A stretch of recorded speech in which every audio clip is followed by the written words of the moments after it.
আয়ুষ্মানের গায়ে হলুদ লাগলো অষ্টমীর গায়ে। এটা কি শুধুই কাকতালীয় নাকি বৌরানির ইঙ্গিত?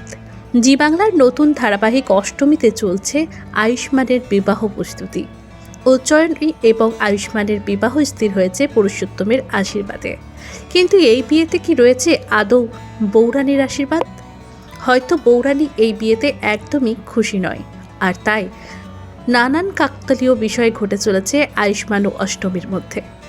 গায়ে হলুদের অনুষ্ঠানে অষ্টমীর গায়ে লেগে যায় আয়ুষ্মানের প্রথম হলুদ, যা লাগার কথা আসলে আয়ুষ্মানের হবু বউ উজ্জয়িনীর। অষ্টমীর গায়ে হলুদ লাগা নিয়ে বাড়ির সবাই বেশ অবাক হয়ে যায়। তাহলে কি শুধুই এটা কাকতালীয় নাকি বৌরানির ইঙ্গিত? বৌরানি আসলে চায় অষ্টমীর সাথে বিবাহ বন্ধনে বাধা পড়ুক আয়ুষ্মান।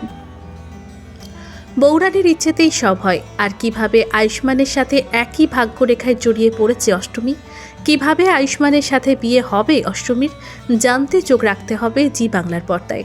দেখতে হবে অষ্টমী ধারাবাহিক প্রতিদিন সন্ধ্যে 6:30 শুধুমাত্র জি বাংলার পর্দায়। পাশাপাশি টলি রিপোর্টার চ্যানেলটিকেও সাবস্ক্রাইব করতে ভুলবেন না।